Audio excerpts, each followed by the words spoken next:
Good evening, ladies and gentlemen, and welcome to the third long stream video podcast of The Mouse Says the Butler Didn't Do It. We are in this first story called A New Hope Thanksgiving.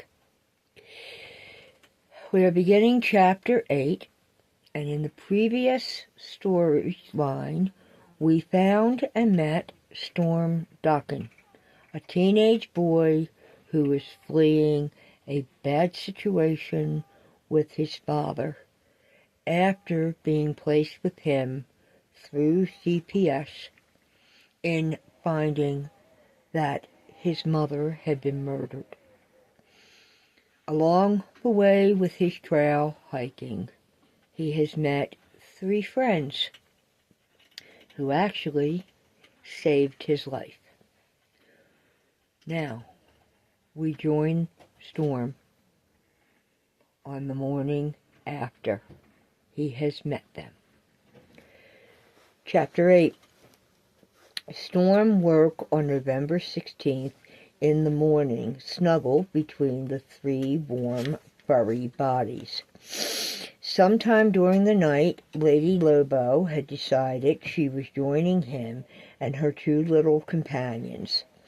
He smiled. "Good morning, my furry friends. It's a good thing that this is a queen-size sleeping bag, or all of us would be squashed."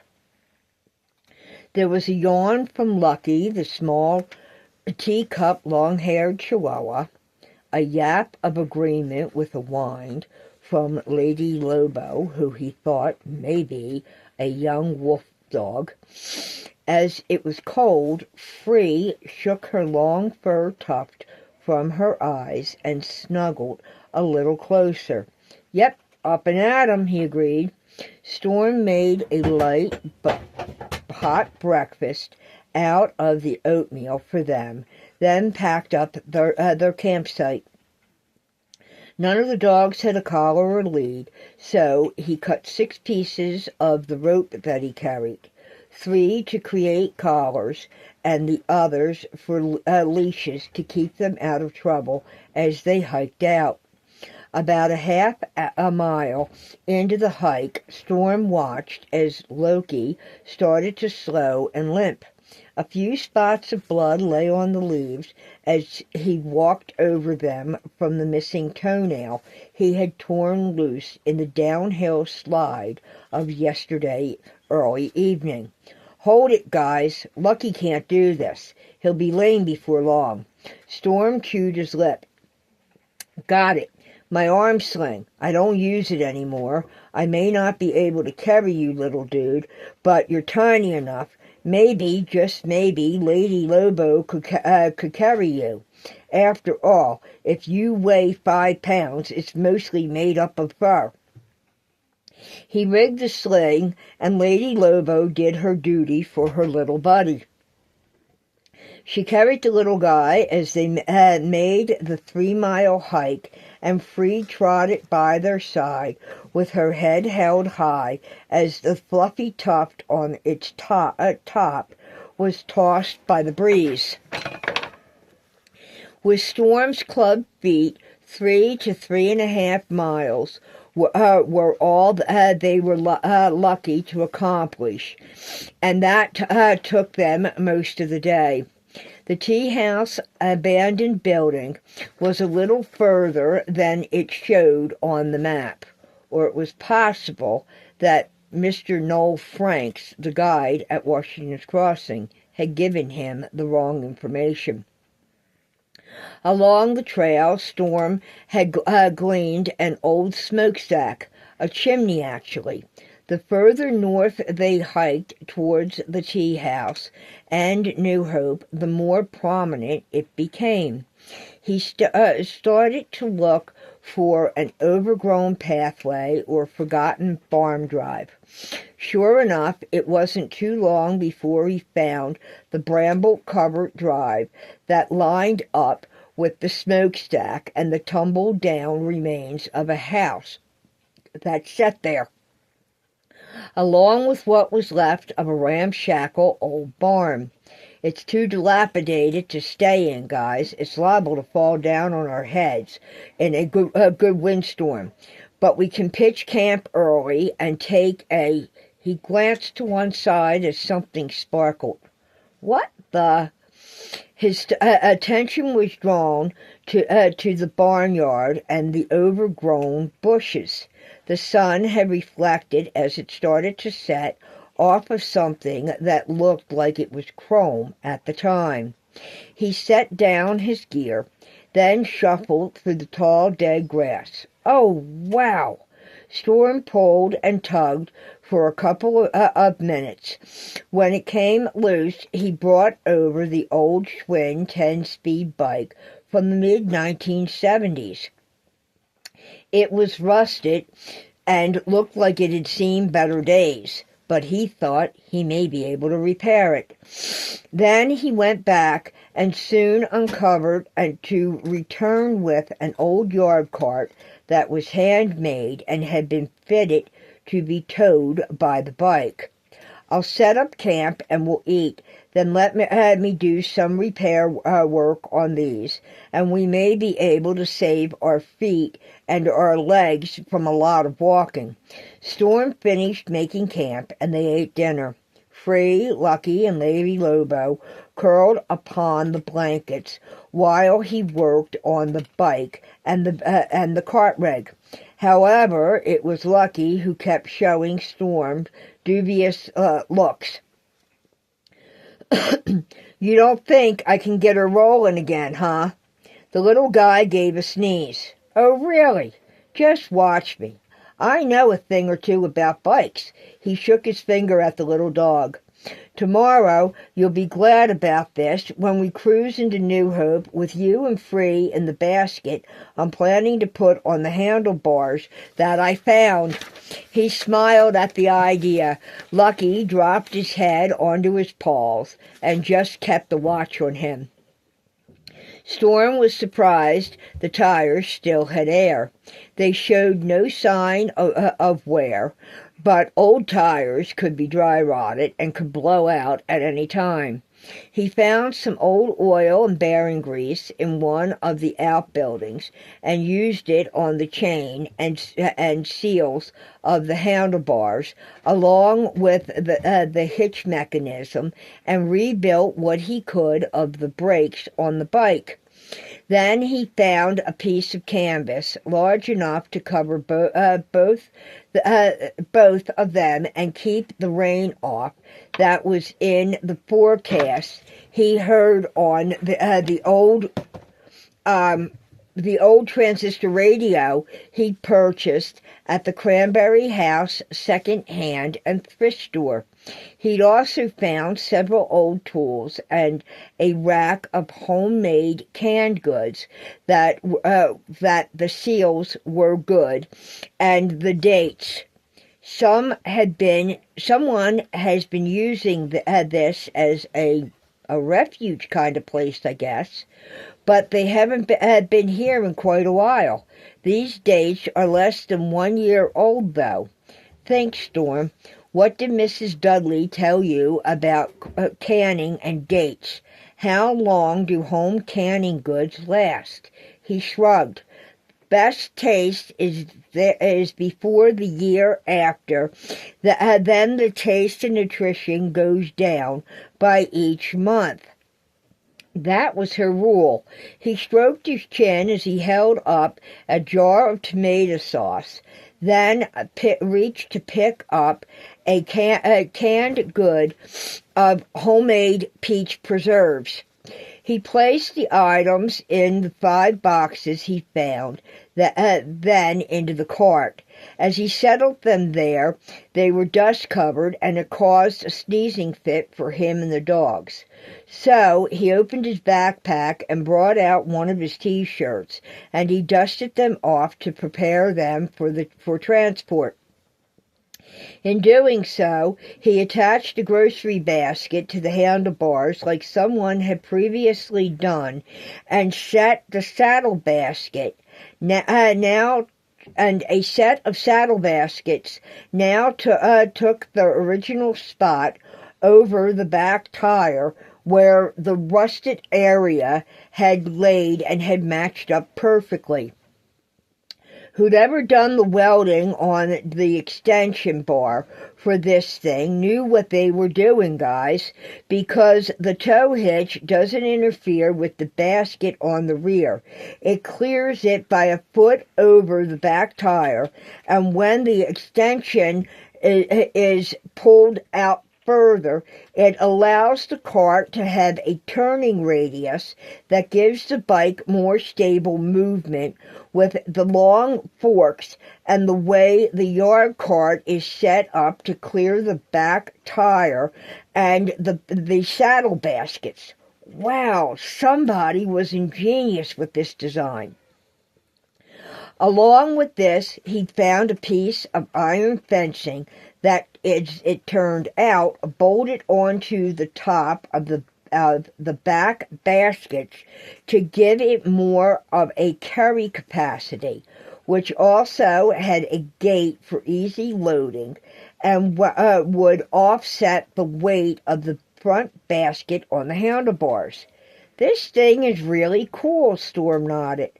While he rested with the dogs besides him, he took the first note from his pocket. Besides the family name, address, an old family home, and the padlock key, there was a word he couldn't pronounce, nor had he ever seen it or heard it pronounced before. It isn't supercalifragilisticexpialidocious, that's for sure. He now studied it as he scratched his head. YAPANEOTAMAKSAZAM. And it's followed by a combination of numbers and letters. What the fuck, guys? 215 WGJ, and it's followed by 4 more numbers. He lay back against the rock by the small fire he built and shook his head to try to figure out this mess out. It's gotta be one of Kathy's games of some type. She was into crosswords and seek-a-word and weird code shit. But she wasn't smart enough for something like this. Will always had to help her with anything she tried to do like that. Something easy. What would she have done? What does it mean? He looked at the numbers. Maybe a phone number? He shrugged. Holding up his watch, he squinted in the candlelight. His watch showed 8 o'clock. Still kind of early, and I'm lucky this thing is still working. He took the phone from his pocket and dialed what might be a number. Mystic Moments, Silver speaking. Emily's about to close, but how can I help you? Are you located in New Hope, Pennsylvania? Yes, we are. Been here 100+ years. But that was long before this was hippie town and the VW bus was king. How can I help? My name is Storm Dawkins. My great-grandmother was Polar Poppy. Where are you? The man's voice went into a methodic whisper. You are in danger. Reed has been here twice now looking for you. Storm swallowed hard. Don't you dare hang up on me. My name is Mizaka Mato Anapi. Your great-grandmother raised myself and my sisters. She translated my name and those from Arapaho and gave me the name of Silver Bear. They are Margaret or Peggy and Jillian or Gilly. When we were 12 and showed up on her doorstep with your grandmother Ranella, when she brought us to them from the street. Poppy and Theo took us in to raise us and protect us. I know Iceberg. I grew up with him and served with him in the Marines. That girl screwed the hell up because of her ass of a boyfriend. Iceberg is furious, so are the aunties, and they are trying their damnedest to cover your tracks and deal with the shit on their part. It ain't good. They themselves have put themselves in danger doing this. I know you're scared. Things went south fast and hard because of that fucked up boy toy of hers and his junkie-ass brother. I need to get you to safety at the inn. Where are you? Storm was silent. Storm, don't you dare friggin' hang up on me. There was another man's voice. Storm, this is Graham Calhoun. When you were little, you hung with me. If you don't feel you can trust an adult, I'm the one. The phone crackled with its poor connection. He took a deep breath. I'll be at the abandoned tea house room before noon tomorrow. Bring a truck. We'll wait. Storm hung up. Shit. He closed his eyes. What kind of crap did you get me into this time, Kathy? All you ever saw was a dollar sign, and a way of life you saw was made better by an easy buck and a way of schemes and scams, and the fuck with the rest of us and this big old world. As long as you got what you wanted, that's all that mattered. You could never live with Will when he tried to explain that this world did not owe you a damn thing. You need to work for it. Damn it, woman. Why in the hell would you friggin' think the world owed you a living? He dropped his head and started to cry. Chapter 9. Storm didn't sleep at all that night before he was to meet these men. As the sun broke the tree line of the morning's dawn of November 17th, he sat outside the tent, not wanting to disturb the dogs. When he did wake, he cleaned and bandaged Lucky's paw. Lady Lobo now had the chills from her dunk in the frozen creek. With Free shivering without her fur, he needed to keep her warm. It had him wrap her in two of his T-shirts and place his cowboy sweatshirt around her to help on such a cold morning, and he now knew winter was setting in. Lady L wore one of his V-neck sweaters. He wrapped Loki in a small blanket. Storm had worked with the chills himself. His body was aching. He wasn't sure if it was from the fall down the hillside and crashing with the cast-iron cookware the other day, or if he was coming down with something from wading into the cold Ash Creek water to save Lady Lobo. He tried to drink some hot coffee he made, but it just came back up when a coughing fit hit. He was now starting to sweat. It was like his body was on fire until the headache he had made it feel like someone had driven an ice pick into his brain right between his eyes. He knew he had to break camp and get the dogs used to the bike and cart, then onto the road, and he had to do it soon. And it had to be done now. He had this feeling that he was being hunted. He had at least a few miles to make to the tea house rooms building. Storm uncovered the bike and cart. He folded the tarp and placed it into the cart and to tuck around the ball jars. Hearing his movements, the dogs were alert. Storm loaded the duffel into the cart, followed by his backpack and their tent. He took a sleeping bag to open and put into the back basket and helped Lady Lobo in. She shimmied around and found that the padding made it comfortable enough for her to settle as she laid down to wait, and he wrapped her in the shelter blanket. One well-worn blanket went into the front basket where he set Free and Lucky to rest in. The smaller one went over them to help to keep Free and Lucky warm, but mostly Free from the colder winds that were picking up, and she would feel more so with the lack of fur caused by her breed, whatever she was. As lovable as she was, she was still strange looking. But she would feel it with the chill of the wind as it blew past them as they rode. Lucky still wasted no time in telling him through yaps, growls, and yips, and one or two grumbles that, "I know you don't trust this idea. You can complain at me. However, we need to meet these men, Silver Bear and Graham, who Thurston W. has a fear of. We need to let him know that this bastard is beating on Tootie.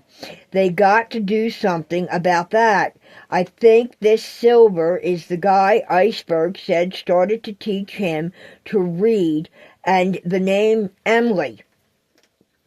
That's who he gets his spices from. I got a feeling, just a feeling, but it's there. Where we're heading to, it's home, guys. They want us there and are going to care about us, and we'll have a forever home. All of us. So, can we try this and get there, please? Will you trust me just a little on this? If I screw up, I'll make it up to you guys. Promise, okay? Storm pushed the kickstand back to balance the bike, then lifted his leg over the bar. He situated himself, placed a foot on the pedal, and pushed off. He began to paddle. The chain stroked the gears like a hot knife through butter. Its yard cart glided in the tall grass as if it were a ski on water.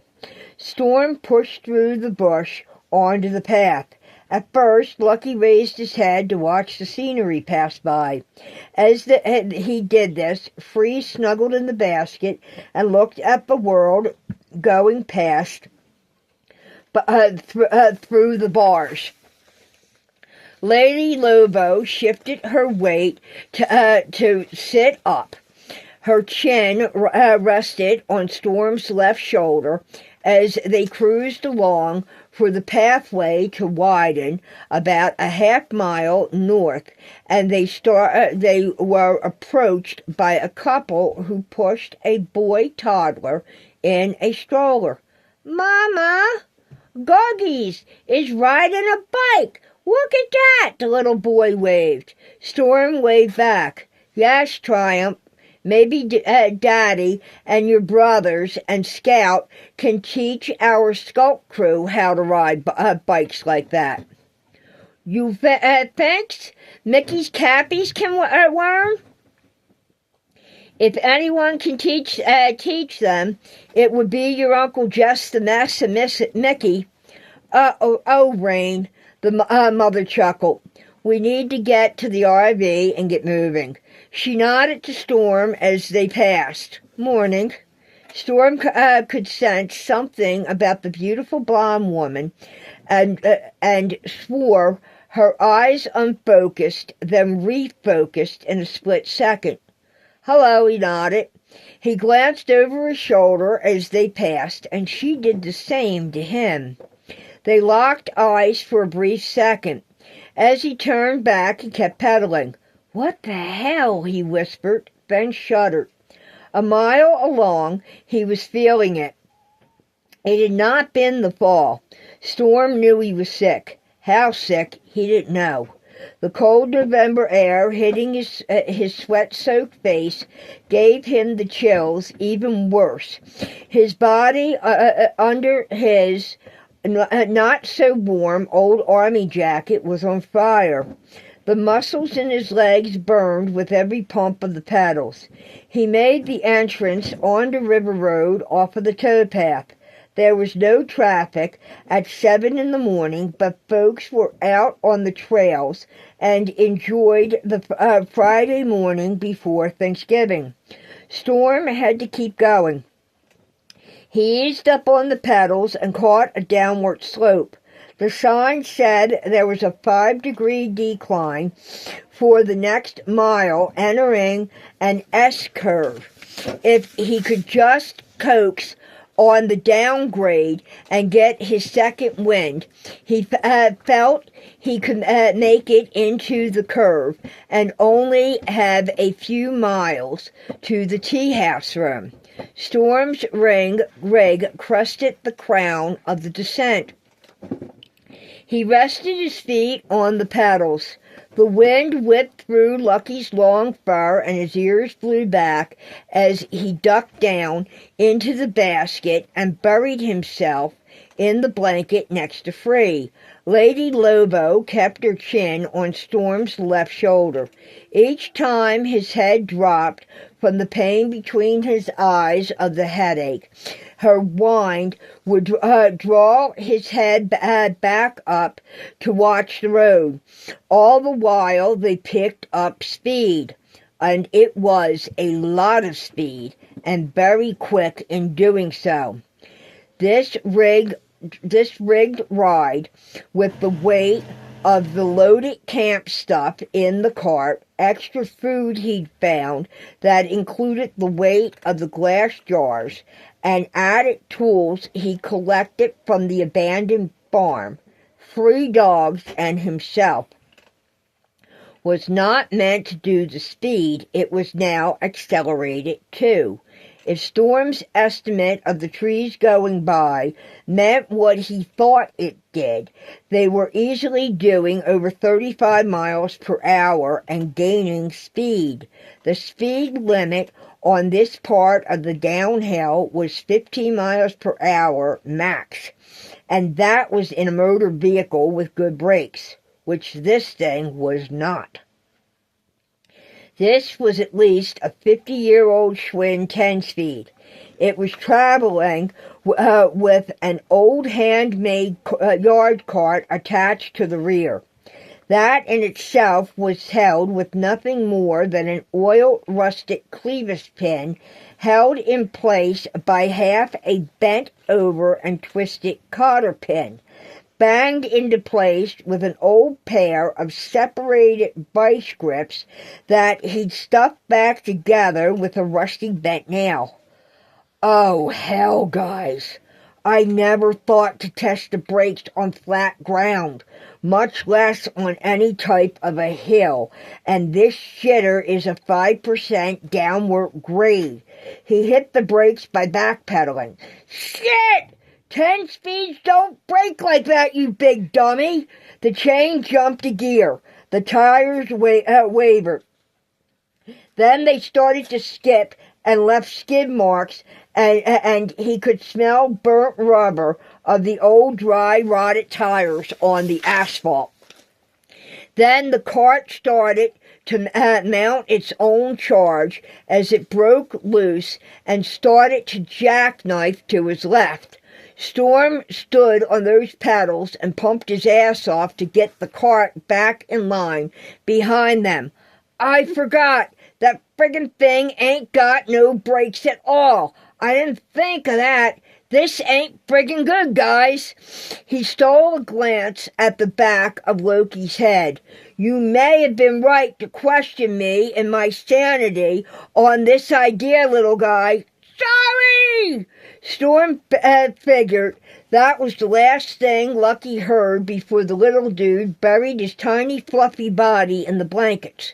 Free whined as she hunkered down, and they waited for the crash. Lady Lobo wasn't much braver. She ducked into the carry basket behind Storm, hiding in the iron fencing and tugging at the blanket. He figured she was hiding her eyes because she didn't want to witness the end result of how friggin' much of a dumbass they'd hooked up with. Gee, thanks for the vote of confidence, guys. And for Christ's sake, I hope you're all wrong. He felt Lady Lobo digging into the padding of the sleeping bag as she set the bike to a wobble, and he surmised she was preparing to kiss her big plumed tail goodbye if this ride went to hell in a handbasket. And it just might, guys. Shit! Storm gripped the handlebars as his knuckles turned pearl white. There were handbrakes as well. What if? He squeezed the grip and eased them on. And here comes that damn fucked up cart again. He steered into the cart, releasing the brakes and pumping the pedals for all he was worth until the cart jerked back behind him. If we survive this, guys, the fucking cart is getting a frickin' set of brakes. I swear my life to you on it. Diana and Lucifer, save our asses, please. Where the fuck did that just come from, he thought. Then he caught the scent of something. It was familiar, but from where? Keep pumping the pedals and ease on the brakes. I will guide the back and keep it straight. Graham knows about this thing, and so does the hitchhiker. He's kept him safe. There was a grunt from behind and a whimper and whine from the basket in front. You three heard that too, right? He tried once more to slow this ride down some as the sign for the S-curve whizzed past him. This time the cart stayed behind them, but they had run out of time as the ground sloped even more to 7 degrees, and the S-curve was upon them. This was the particular curve he remembered something about from his childhood. His guardian angel had taken him for a ride one day in a really cool sports car, and he'd warned him, even though this is a Porsche, and Christina's Dodge Daytona is an engineered muscle car like Dad's Mustang, this is a very dangerous part of the road. You only take it at 5 miles an hour, and you make sure you're the only one trying to cross it. Even Beastly knows that. It was to be taken with caution at no more than 5 miles an hour. Literally, the vehicles were supposed to idle across the one-lane bridge that was built for the crossing of horse and buggies in the 1600s, and the vehicles were to stop and blow their horn to let the driver on the opposite side know they were proceeding. Like the one-lane bridge he had been knocked from by the dogs when they saved his life just days before. Only this one was known as Dead Man's Bridge. That was because both sides were blind entrances coming off of the S-curves in the roads. Jesus! No! Diana and the horn god Lucifer. Storm swallowed hard. They were going a decent 30 miles an hour when he shot through the curve, using all of both narrow lanes and the addition of the 2 shoulders to keep them upright and do this without them getting killed. He cut the bike hard and leaned to the right at the sight of the huge black SUV that was entering the bridge without stopping or blowing its horn. He never heard the things approach, and he damn sight didn't have a horn of his own to blow on this rig. It was flopping loose and hanging upside down on the handlebars where he lost the bolt as they pulled out of the barnyard, and both mirrors on the handlebars now sagged. He bit his lip and as basically they had no fucking brakes to speak of anyway.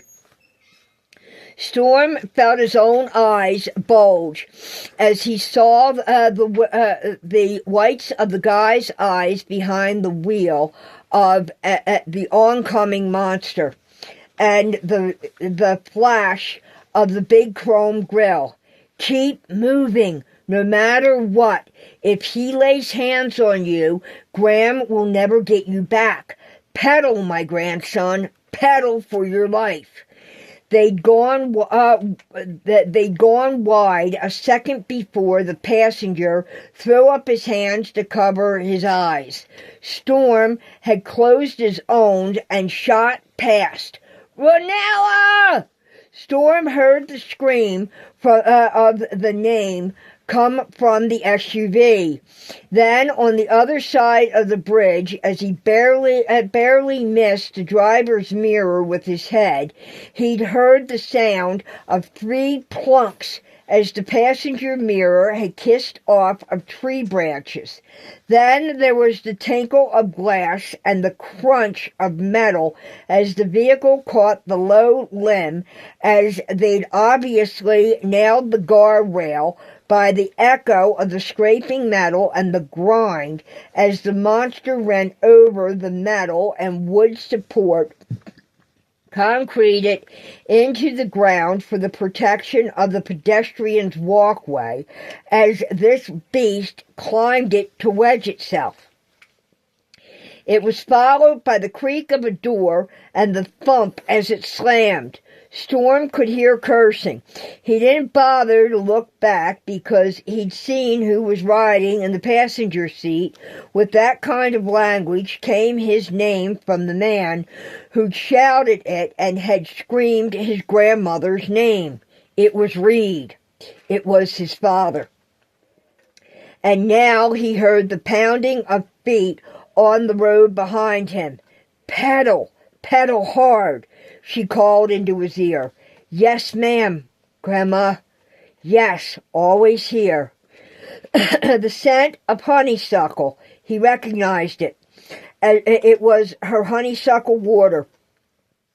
His old man was chasing him on foot as lookers-on stared at the scene as the machine was giving off a high-pitched whine, and the bounce, tumble, and pelting of gravel hitting the pavement, with the screech and squeal of tires, followed by the smell of burned rubber as the driver tried to tear it loose from where it came to rest. Storm was on those pedals and pumping them harder than he ever thought he could. The man was coming for him. There was no doubt in his mind. His life and those of his dogs were for shit if Reed got hold of him again. Storm realized his life depended on him making it to the tea house room to meet the men called Silver Bear, and his grandmother had told him to get to Graham. With Reed's dogfighting ring, the lives of his fur babies depended on him getting them clear of this bastard. With his chest pounding, he knew if Reed got them, his dogs would be forced to fight to their deaths in a bloodbath that wasn't going to happen. Storm took a chance to wipe his eyes. Not happening. No fucking way. I'm not finding a cop who, and I'm finding a cop who'll listen to me. He could hear the SUV whine then the grinding as it tore loose from where it was impaled, and shouts of onlookers. Then there was a wheeze and a bell going off, followed by the sounds of silence, and a man yelling out, "Reed, we need to get a tow." Reed still raging behind him as Storm pedaled even harder. Minutes seemed like hours. Storm's thighs burned. His lungs felt as if they were on fire. Beneath his jacket, his body was drenched in a sheen of cold sweat, and a fever raged within.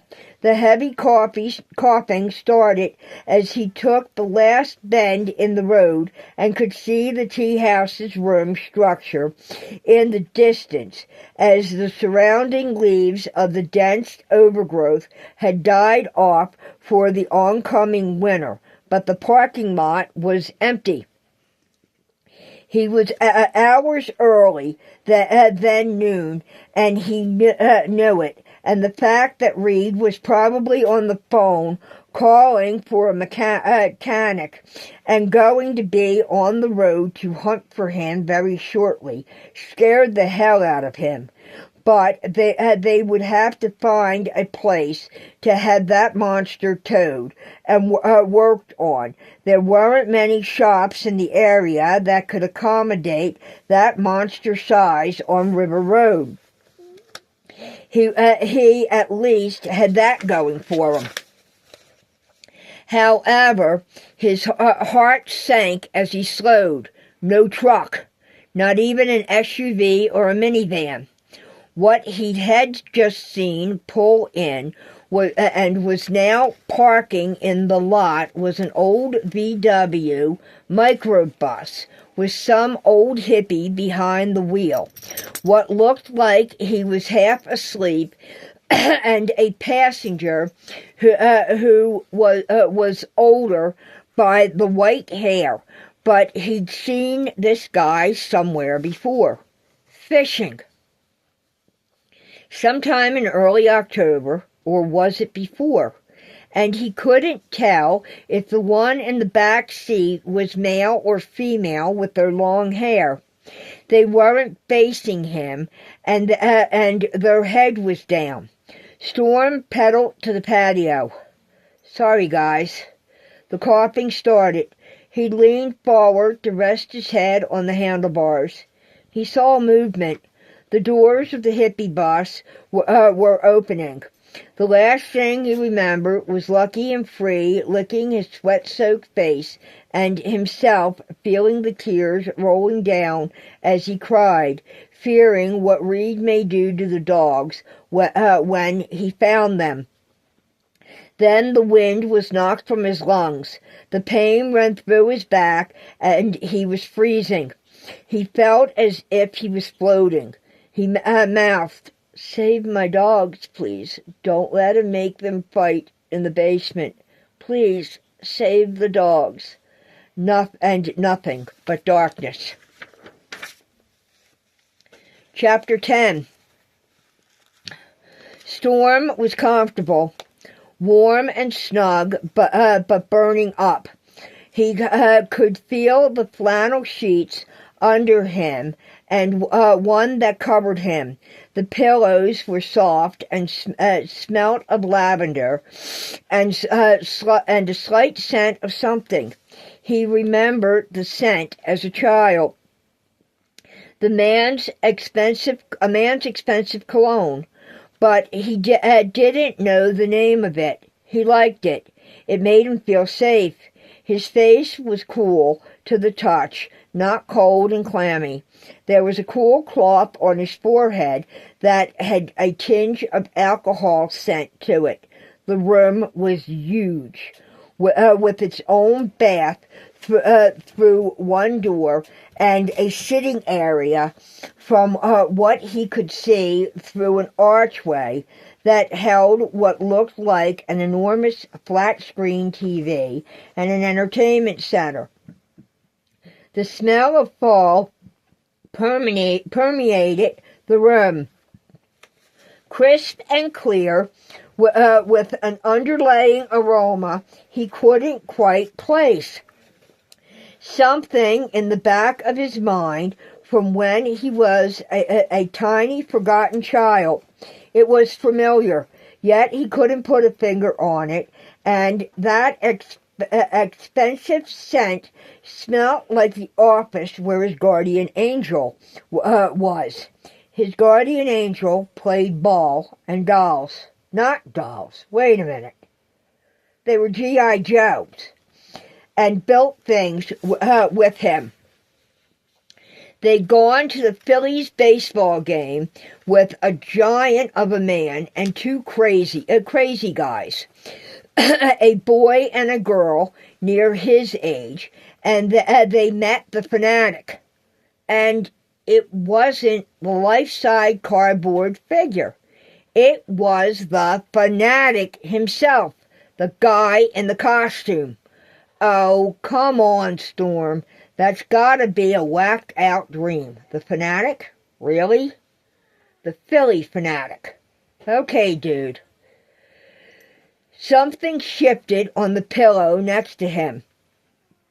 Then there was a second movement that followed. Then a third at his left side to disrupt the memory or dream of the blonde angel.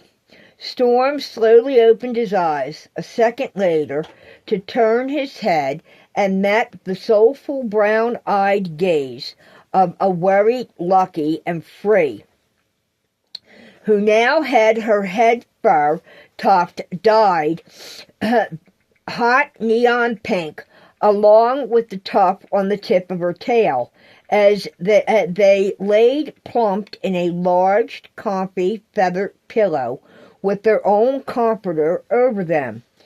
It was followed by the feel of a huge head resting on his stomach just below where his cast-surrounded arm was laid across his chest.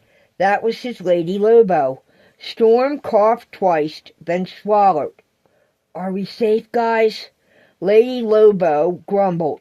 Lucky whined. Free leaned in to give him a welcoming lick. "You're safe, honey." A soft female voice came from the archway of the sitting room, drawing his attention. Lady Lobo's tail did a tick-tock movement from one side to the other. Lucky performed his happy dance on his hind legs and motioned with his front paws what looked like a wave as he was on the pillow, bouncing and wagging his tail. Free cocked her head to one side and gave a yip. The woman and man who stood there in the archway as he leaned against the frame looked as if they'd stepped out of the 1960s hippie movement. He blinked. No. The long hair, yes, but the clothing was modern. As she stepped forward, Storm slid up to rest against the pillow and looked around. The room was what he thought a very large suite, so he figured he must have been awake sometime earlier and had picked up on that. Storm looked up at the lady. She wore a peasant blouse with a long flowing patchwork skirt with warm colors of red, orange, brown, and gold. Her hair was braided in two silver and blonde plaits that hung to her waist and sprinkled with small strands of a copper red. It had a hint of that deep red that was woven throughout it and was liberally sprayed with strands of strawberry blonde. She stepped forward to place a tray across his lap and raised herself and eased herself onto the bedside to remove the cooled cloth from his forehead. Storm looked to the man who wore jeans, a crisp white shirt that was embroidered at the collar. His feet were bound in moccasin boots. His silver-flaked black hair was pulled back in a loose ponytail, and the tips of the strands fell to below his mid-thigh depth. What drew Storm's attention to him was the crippled arthritic hands whose knuckles bulged from years of obvious hard work. Then up to the large muscular forearms that were clasped at the wrist by a set of matching silver and turquoise bracelets. He was tall, well over 6 foot, and athletically built. Around his neck was an amulet of hand-beaten silver shaped into eagle's feathers, surrounding a large polished piece of black stone. It was in itself centered with a silver pentagram. Storm looked into his wise face. Somehow, with the half-framed square Ben Franklin glasses that were definitely trifocals, the man seemed to remind him of the Harry Potter character of Professor Dumbledore. Yet the real eagle feathers he wore clipped to the side of his hair, and what may have been a medicine bag hung around his neck left Storm in no doubt that this man was of Native American ancestry, probably full-blooded. From what tribal affiliation, he didn't know. He dropped his eyes to the food tray. "Silver, babe?" "You're scaring the child," the woman chuckled. "My warrior. He has that effect on a lot of people. That includes my own parents. The ignorant idiots that they were. But they smartened up and realized he was better than either of my sisters or my brother. Not that I like to mention my sisters or older brother. Asses, as it turns out, the 3 of them. How are you feeling, son? You terrified the hell out of my Emily and Chris's Ethel. Didn't do me, Chris, or especially Graham, none too good either, when you toppled off that old rig of yours. Chris handled the dogs. Graham got your rig into Bessie. Then all hell broke loose." "What?" Storm looked up at him. "Oh, hell yeah. One thing's for damn sure. My godson definitely has his father's temper, and a hell of a nasty shriek from his mother. Reed showed the fuck up. Graham charged him and got in his face. Chris said the fist flew, and he, with my warrior, were not getting in the middle of it unless Reed pulled a weapon. The woman, apparently Emily, stated. Is he okay? Please say he's okay. Reed?" The man looked at the woman, then to the teen. "Fuck no! Reed can go screw himself. Graham, Reed carries a nasty-ass straight razor." "That is now in the possession of Chris. The only injury that he suffered," Silver smiled, "Graham dislocated his pinky on his left hand." "A left uppercut?" Storm smiled. "Don't let him get my dogs. He ain't got the balls to show up here. Mandula will eat him alive. You and these puppers are safe. We got a couple of vets on vacation here. They're friends of our Stevie and Rain. They, Doctors Willows, check them out. You and they need to rest a bit." "Thank you, all of you." Storm laid his head back and turned to look at them. Need to speak to you. You keep mumbling about a dog-fighting ring." Silver looked over his glasses. "He runs that and a cock ring out of the basement where he keeps a place in Philly. Okay, we'll let the authorities know. But when we got you here, I carried you up with the puppers yapping at my heels. It's about time for a new pair of boots anyway. And you were mumbling something about someone wanting your fur babies for dog fighting. Then you said your grandmother Renella's name. This explains it. It sent Chris into cooking mode. The ladies got you into a cool tub and bathed you down to break that fever. Graham just about done lost it and flew up here to the presidential suite and spiraled, getting it ready for you. We had to call Iz and the boys to get him off the ceiling. Just fixed his finger, popped it back into place as I think about it now. Then he took off with them into retrieve and repair that rig, and all hell was breaking loose until he made sure things were secured properly for you. That's when he left Doc Danny double-check Jess's work and make sure he'd set his finger right, which Jess did. Then he made a call to his big brother and reported what you mumbled about about dog fighting.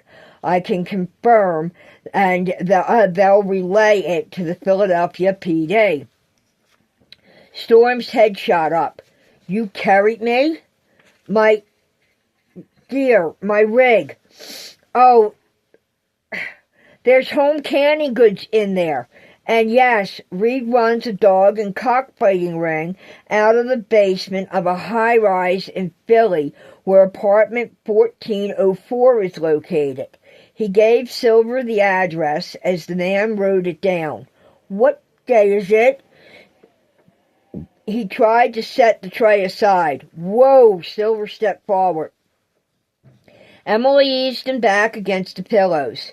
The man raised an arthritic hand. All is safe and sound. Your backpack, duffel, and camping gear are in the closet there. As I said, Graham made sure things were put away properly. He nodded to the door across the room. The food is on a shelf.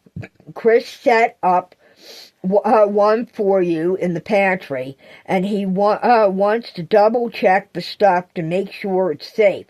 That is when you feel up to it. If you don't think so, we'll ditch it, sterilize the jars, rings, and lids, and reuse them. But they're yours in his pantry, and your rig was cleaned up by Graham and the crew. He put it in lockdown in the storage house behind the auto barn. Now, it's Sunday, November 19th. You've been asleep on and off for well over 24 hours. You still need to rest and take it easy. On the order of Dr. Azart Farr, okay? Audubon. I thought you owned a magic store or joke shop of some sort. Emily raised an eyebrow. Magic store? Joke shop? Sweetie, I own Mystic Moments. It's a combination of earth magics. From pagan to Norse to Celtic to Wicca to New Age. Witchcraft, not black magic or Satanism. We witches don't have a Satan, my dear. She threw her head back and roared with laughter. If your grandmother and great-grandmother, Ranella and Yaya Poppy, and not to mention Nana Pagina and Grandmama Rose, heard you call their heritage a magic store or a joke shop, they damn sight would lose it. Don't think of the Weasley's joke shop, by no means. Although she wiped her brow and snickered, sometimes with the guys, Edward and Jonathan, Kimmy, and that crazy watch cat of your grand's, Merlin, working there, it does become a comedy of errors sometimes. She shook her head. Most times, Silver growled. Gee, thank you, baby. We do carry cauldrons and wands, but we also carry hard-to-find herbs and spices for cooking. Asian, Indian, African. You're the lady, then, that gets Iceberg his South African spices, right? Yes. We also carry them, as I said, from India, South America, Tibet, and the Middle East. Spices you just can't find at Giant, Acme, or a Pathmark grocery store. She turned to the man. Silver, as he's been called since age 12, is the original owner-operator and then passed it forward to create a partnership for the next generation and is now part of the ownership of the auto restoration, repair, and body workshop of Ennepe, Boone, and Calhoun Sanjay, or EBC-S. Emily nodded to the tray. You need to eat. That's Chris Calhoun's chicken soup, homemade, fresh squeezed orange juice from Arizona-grown oranges, shipped to us from a family member that retired to Sun City West, and Silver's own alcohol-free ginger beer. Storm picked up a spoon and began to eat the soup. Oh, this is so good. Thank whoever Chris is, please. Silver took the straight-back chair from the corner of the room to sit. Storm, where have you been the last 7 weeks plus a few days? You kept track? When that dingbat girl's boyfriend's father's secretary, talk about hand it off to somebody to frig else, called, Graham went off on a tangent. Then when he couldn't find you, he was ready to pound Thurston W. Von Torp into pudding. We had to get Iz to block the doors and Yuma at his side and LeBou running interference with his not-so-little brother, said John, and it took both Jess and Dan, and then they had to call Edward and Jonathan to threaten to call the coven together if he didn't think first before we reacted. Mickey, of all people, as tiny as she is, stood her ground and faced off with him until he got his head back in the game. And then she screamed at him, I called Bubbles. She said he's still on the hike. Now go look for him, and I'll put the whammy on Von Torp's butt. Of all things, when Von Torp got out of the car 2 weeks ago in the side lot while Graham was putting up Thanksgiving lights, the dumbass called out, Hey Graham, I'm here to ask about a donation to my father's and my campaign election. In that snide put on the Kennedy thing he's got going, Storm sipped his ginger beer. He hit Tootie. I don't know how many times or how long it's been going on for, but I heard the hit over the phone, and she had the proof on her jaw and cheek, and her eye was darkened the day she dropped me off back in September. What? Jesus Christ, that's all I need to have to tell Iceberg. And there will be a murder. Silver rubbed his forehead. He'll lose his car as well as his balls if he's got any. Silver's imitation of the man was perfect. Sounds just like his old man, too, Emily said. Actually, Graham put his head down and waded in.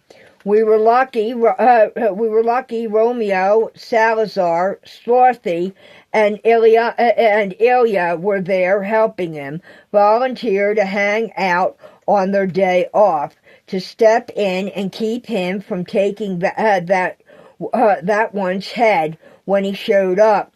Yeah, we've kept track and tried to find you. Emily blew out a breath. Whoa, I heard Thurston W. is terrified of Graham. Please tell Graham I'm sorry, but I've been hiking the river road and the Pennsylvania Canal towpath. working where I could to earn my way. How did the dogs come about? Emily asked as Lucky came around the pillows to climb into her lap. She reached over to scratch Lady Lobo between the ears as she lifted the little guy into her lap. Hope you don't mind, but Kimmy said the little girl needed some pizzazz to dress up her all-white attire. She fluffed the pink fur on Free's head. Storm ate a little more. Not at all. It really looks cool. What type of dye is it? Food coloring. Critter safe. Kimmy and the Willow girls wrapped her fur in paper towels, then sprayed it with food coloring and water to create the tie-dye effects. Oh, that's cool. They actually found me. The one-lane bridge over the creek. They knocked me out of the way of a truck or something as it flew over it. I didn't even hear it coming, but they somehow sensed it. I guess you could say we fell and tumbled and slid down the hill. Lucky he landed on top of me, and Her Royal Highness Lady Lobo ended up in the creek and fell through the ice. She made it to a little island, a kind of muddy pile in the middle of it. I waded in to get her. Then Free came rolling in on us, literally. She lost her footing and rolled down the hillside, crashing through the brambles and bushes to land near us. Then that's how you got sick, and so did she, Silver sighed. The creek has been frozen over for 2 weeks. So is the pond in Washington's Crossing, and the boat ramp below Yardley has been shut down since mid-October, the last time Chris fished there because of the cold weather. Coldest fall snap in over 20 years, Emily patted Lucky. Fall before the boys, Jim, Coda, and Ricer graduated, as I recall. Silver pushed up his glasses. Now our nephew will be stopping by to be having a little talk with you. Storm sipped his juice and set it on the tray. About? Emily patted his leg. Calm down. Silver, you need to explain better before you go shooting your mouth off. Land sakes, what a man I fell in love with and married, she huffed. Our nephew, Dakota Walker, is police chief here in New Hope. His lovely wife, Alice, is a lawyer, and a damn fine one at that, Silver agreed. Yes, she is. Silver and I have maintained our foster care license for years. Several of us have. We arranged things, but it's up to you. We want to open our home to you, and, of course, these 3 rascals. She indicated the dogs and looked him in the eyes. What do you say? Would you want to stay here? Storm bit his lip. I want to go back to school, but I also want a job. I need to take care of Lucky, Free, and Lady Owl. They saved my life on that bridge. I owe them. Emily looked at Silver. He's not much younger than some of them on Ricer's, Chrissy's, and your team, but mentally he's older than our grandson Romeo. A few days a week. You got a couple of choices up here. Could you handle 2 goth teens in a wicked cool coroner's wagon in a loud music store? The wagon looks like something out of Ghostbusters. Silver scratched his chin as he leaned forward to rest his elbows on his knees. Except it's painted black. They're looking for help. Or the bookstore with a crazy Harry Potter fan and 2 cats who may be wizards in disguise. Merck's got a sign out. Storm looked from Emily to Silver, then back. The owner of the music store is our former old-school rocker, drummer for Evolution 911, Ricky Ratty. At home here, he's known as Jackson Springfield Jr. and Mercury has had a love for Hogwarts since the books first came out. The basement room is known as Slytherin Hall, and the kids have sofas, beanbags, throw cushions, and a drink bar and snacks he sets up there with a website that is monitored by adults to keep them safe, called What If Harry Potter Were in Slytherin Hall. We also have two lovely ladies who are retired exotic dancers, or the old term, go-go girls, that have a dance studio. They're looking for an after-school cleaner that can lend a hand. We also got a couple of crazy, much-beloved teachers. You've heard both their names a few moments ago. They're part of this family. One tutors and runs a satellite school. Emily's eyes sparkled. We're going to have him evaluate you to see if you need anything to get you up to snuff. The other is a musician and composer and is the high school's orchestra director, and they both love to set off homemade rockets, as Jess's little girl, Mickey, who, by the way, Emily raised a finger, is a dwarf. She's the one that scared Graham down, who happens to be one of her godfathers. Silver gave him a double arthritic thumbs up. Oh, and then there's our performing street gypsy, who is a true Romanian gypsy, and a very gifted photographer who runs your great-grandfather's photography and portrait studio. A very lovely young lady she is, too. Watch it, you old coot. She's young enough to be your granddaughter. Emily shook a finger at him. Nah, that's Cordero's department. He was the Casanova in his day. At least that's what Theo and Sidney used to tell us. Those two are old childhood friends of your great-grandfather, and Shelley keeps him straight. Oh, yeah, Shelley, is a cousin of your great-grandmother, Poppy. Also, New Hope has psychics, too, a family of them.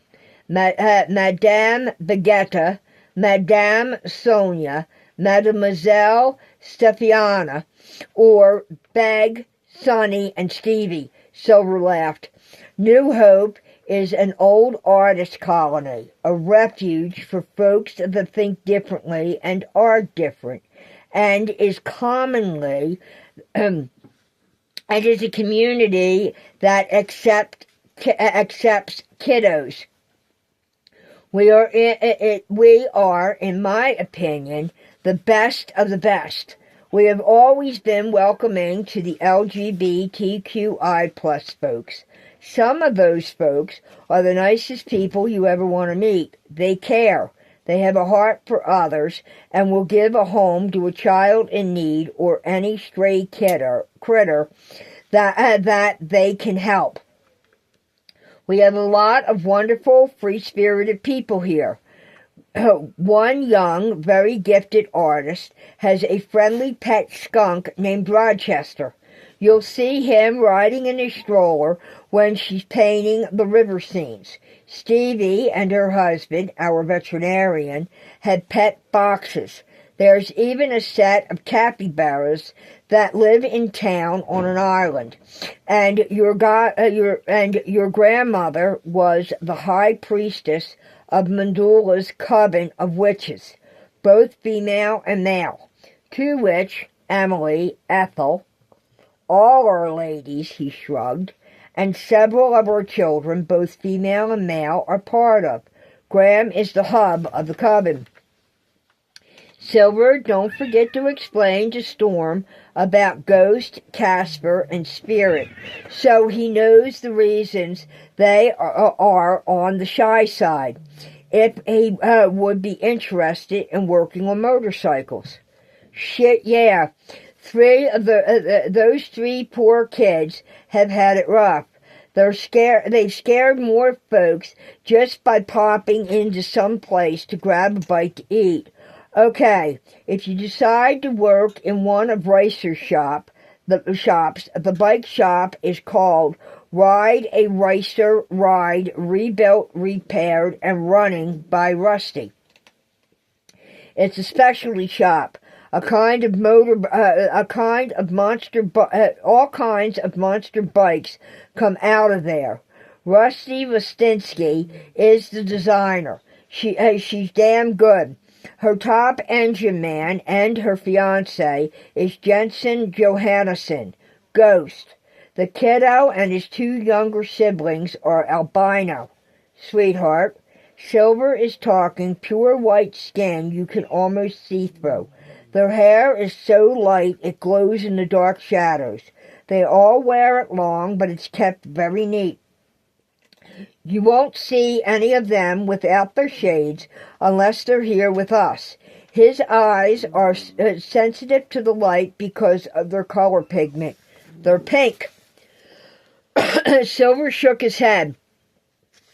The younger two ones, their eyes are a piercing blue, and the fact is that we, Emily and I, fostered for them when their mom passed due to cancer. Give them a chance to get to know you. Alice put up one hell of a fight for Ghost 5 years ago when their father tried to take custody of the younger two, and Ghost had to fight him for custody. Stop. Ghost had to fight him for custody when he turned 18. She got it for him, and we backed him. Storm sipped. Come.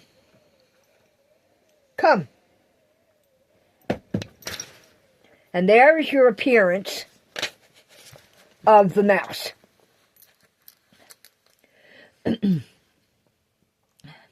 She got it for him, and we backed him. Storm sipped his orange juice. Wow, you know a lot of people up here. That ain't the half of it. Emily reached over to brush his mahogany dreadlock bangs from his eyes. The house behind my store, which at one time was your grandmother's storm home for bad weather when we would get stuck in town, is the office of Garville Crowley, Caleb Gall, and Tony Bongiovi, private investigators. Garville and Officer Cheryl Crowley's daughter, Kimmy, who died freeze bangs, she deals with Duane syndrome. I heard of that. One or both eyes are crossed, right? Correct. Both her eyes are crossed, and there's no surgery that can repair it. For her, it's her way of life. She works for me part-time from the work up program in school. Kimmy is highly intelligent and knows the way of the White Witch inside and out. Cheryl is Lakota, and Garble is a descendant of Aleister Crowley through his son, although the spelling of the name has been changed, with the old man's reputation and the fact that Marissa refused to marry his father because of things that happened with the rest of the relatives. She didn't trust any of them for some very good reasons, and she also refused to trust Garvin's father with good cause. He was a very dark individual, and you would be able to read about them both through modern history. So, Marissa changed the spelling only by one letter, but it has made it easier for him and his family. Kimmy's father is uniquely his own as our brother witch, and she calls Silver and I Grandma and Grandpa. Silver nodded. You also need to get used to the population explosion almost every weekend. It can double or triple with tourists, sightseers, and shoppers. Plus, if there's a play going on at the Playhouse Theater, parking gets tight. There's also several farms outside of town that folks visit for produce, homemade jams and jellies, and canned stuff.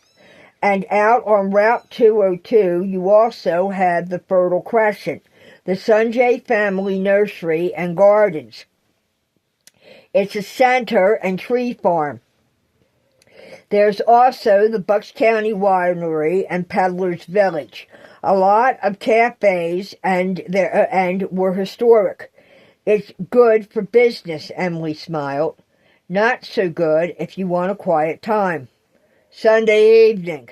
Silver blew out a breath. That's our quiet time, if you can call it that. And oh boy, do we relax. Some of us even fall asleep before we even finish Chris's dinner. She nodded towards Silver. He's the chef here at the inn. The one who made your soup. Emily smiled. Oh, and it is delicious. It is so good. Storm finished his bowl to pick up his ginger beer and sipped. About 8 at night is our gathering time. The shops are closed, the farmers are done for the day, and Preacher has lost his bluster over the ecology being ruined in the area by day's end. It's just the old Lions Center for the football team and no longer professor or doctor of ecology, and he's just plain old happy. Yep, that's his given name. You're looking at me like I'm nuts. Not nearly as bad as mine or Chris's. We all gather for a relaxing evening and winding down or having a beer or apple cider, lemonade or sweet iced tea, as you may have it, before we're ready to start it all over again on Monday morning. The man shook his head and heaved a sigh. And where, may you ask, is the gathering place? Silver smiled. Well, it's the Crystal Heart Lodge bed and breakfast. Some of us, as Emily said, even fall asleep in our plates. Usually, that means me. Chris will get me up and send me in to get a refresher. Storm's pale green eyes went from one to another then back.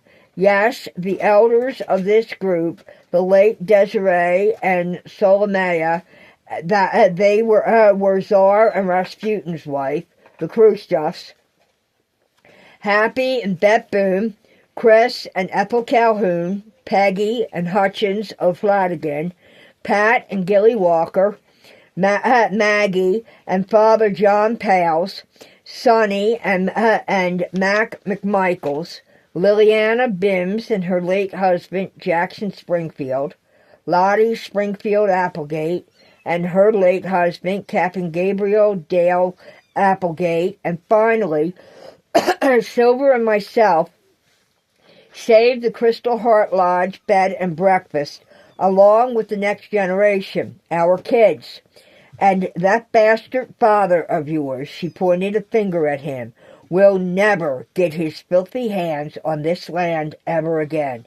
We are Mandula, and we are the Mandula Historical Foundation, and you, young man, are safe. Except from your grandmother's damn cat, Silver grumbled. Emily looked at her husband and crossed her arms over her breast. Well, if you would have been careful 5 years ago and watched where you were stomping with those big size 12 mucklucks of yours that winter while he was on the hunt for that damn mouse that was chewing on the electrical cash register wires. In fact, We still haven't got that little shithead. He's still gnawing on things, and now I think he brought half of his friggin' family to take over the store. And poor Merlin is getting older and wouldn't have stomped. And if you wouldn't have stomped on Merlin's tail sticking out from under the back of the checkout counter while he was doing his job he's been paid to do since kittenhood, sweetheart, he wouldn't hunt your moccasin boots to attack your beadwork every time you walk in the store. After all, he does have a mind and a memory like a vice. Miss Emily, there are cats? Storm smiled. Several. Silver growled. At the B&B and around town. Your puppers have met 7 that live here and are fine with them. Emily shook her head. Merlin is a very large and highly protective putty cat who is the king of the store and keeps a watch over it. We that work there. He's a white cat that lives there. Silver and he have issues. But I, Kimmy, and Ollie, with the help of a couple of friends your age, and Kimmy's, Dominique and Bianca Burkett, and twins Laurel and Heather Bennett, feed the strays in town behind the store, along with our Edward and Jonathan. They take care of the kitties' litters when it needs to be changed out there. Then there's this one. She jerked her head towards Silver.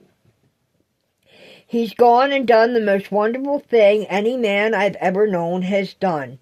He built them a 5-story, cat-sized hotel. It's huge. Silver shifted in his chair.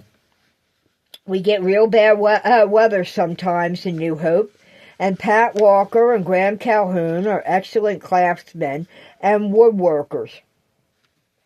They designed it and take care of this place. Besides, it keeps the moms and kittens safe for when one of them has a litter. It's heated during the winter and has air conditioning for the summer, and each room has its own water flow for fresh water and a litter tray that slides loose and for clean out. And I'll go as far as to admit, they are cute, and they do keep the vermin at bay, except for that damn sneaky-ass mouse Merlin has to fight with, which, as I've seen those teeth marks, may actually be a friggin' river rat, and I don't mean ratty on the wind and the willows. Emily looked at him. Oh shit, you didn't tell me our Merlin may be in a firefight with one of those nasty-ass things. That would explain the nest Jonathan discovered in the basement and the chewed-up cardboard from the delivery boxes. Silver cringed. Didn't get a chance to with getting the boys and us scrambling. The kiddies, though, they do a needed job. They work for an honest living like Merlin does, unlike some humans I've known over the years. We try to keep the population down with a catch-and-release program. Stevie's husband, Rain Thompson, he does voluntary surgery, and both Jonathan and Danny Willows volunteer on their fall vacations. But people keep dumping expectant mothers off. It's heartbreaking. Emily sighed. Storm's decision was made. He bit his lip and then nodded. You got something on your mind, son? I see the wheels turning. Silver pushed up his glasses. He took Emily's hand in his and looked at Silver. So, where do I sign up for this crazy kind of ride? I want to come home. A home for us. He bowed his head to the dogs. Emily laughed. Silver, babe, make the call to Alice. I can tell you this, Storm, you just made Graham's world a whole lot brighter. Chapter 11. Sunday evening was cold and crisp as the stars shone bright in the night sky. The chill breeze floated across the field behind the mansion, where the pathway led to the caretaker's house and over to the 30 buildings of the former estate and farm from when they were in use as a stopping and shopping area or a layover for travelers from Bristol or Morrisville to New York in the late 1600s and on to the late 1800s, and had been built during that time period. When the pathway curved around and brought you to several cottages by the pond and finally the bridge that led to the carriage house. Storm sat on the stone bench, wrapped in several of Emily and Ethel's handmade quilts, as he looked up at the back of the Crystal Heart Lodge Inn bed and breakfast's 4 stories. He was here. Home. Finally, home. His bedroom was on the top of the 4th floor, the presidential suite. The monstrosity of a combination of sitting room, office, and breakfast area with a balcony that wrapped around the back of the full length of the building to meet with the balcony of the bridal suite on the front, and was divided by the children's playroom on one side and the service elevator on the other. His suite held a huge bedroom with a king-size bed, a set of antique chest-on-chest drawers, and walk-in closet, along with a full bath and separate clawfoot tub with a walk-in shower that sat above the ballroom and music auditorium where they held holiday concerts. He'd met a lot of people that afternoon. Storm rested several hours as the doctor had ordered, and when he felt better, he and his Uncle Chris had checked the canned goods. Chris gave his approval as the seals were good, along with the dates. There was mostly tomato products, sauce, tomatoes, salsa, and quite a few jars of chili sauce, and oil, stored roasted hot peppers that were deemed safe, along with several preserves. Chris had actually purchased them off a Storm, and they would be used for the family's private meals, and he was scheduled to have a cooking lesson with the man who was an internationally known as one of the best world-renowned chefs, and had turned down the offers to cook in Paris, London, New York, Montreal, Hanover, Mexico City, Rome for the Pope, Sydney, and Moscow at the Kremlin, and even at their own White House on 1600 Pennsylvania Avenue. He turned them all down just to stay in New Hope at the Crystal Heart Lodge Inn bed and breakfast. Some of the folks he'd met, he'd actually had vague memories of. Storm hated to admit it, but he was drawn to Chris's and Ethel's youngest son, Graham. For what reason or why, he had no idea. It was like he was a piece of metal or a penny being pulled to a magnet. He noticed that with the other teams and younger kids, along with the little ones, Graham was the favorite uncle or cousin to all of the younger generation, even to those like Getty and Karuk. Romeo, who was special needs, adored Graham. The man was there for all of them and for his own aunts and uncles as well. Emily had called him the hub of the convent. Storm thought of him as the hub of the family, like his grandmother Ranella was in her life. The man was tall, about 6 foot, not as tall as his older brother Jim at 6'6", or his father at 6'7", but Storm had to look up when they spoke. Graham was built like his father and brother, broad shoulders and narrow at the waist, like a boxer. His hair was long, down to way below his rear end. Not that Storm was looking, but several of the men of Vandula wore their hair long, longer than most men he knew from Newark or even in Philadelphia. It got him wondering. His own hair as a child hadn't been cut since his first ponytail at age 2, when he wound up with Kathy at 5. That was when he started twisting and knotting his hair, like the corded dogs he saw at the American Kennel Club show on Thanksgiving. Just how long could his hair be after 13 years of not cutting and the twisting? It stood out to over 2 foot completely around his head and about 3 foot on the top, now that he had taken the bandana off.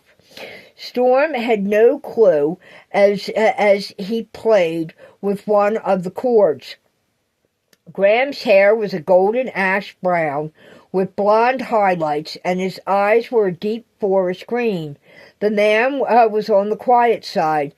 He seemed to be kind of on the shy side as well.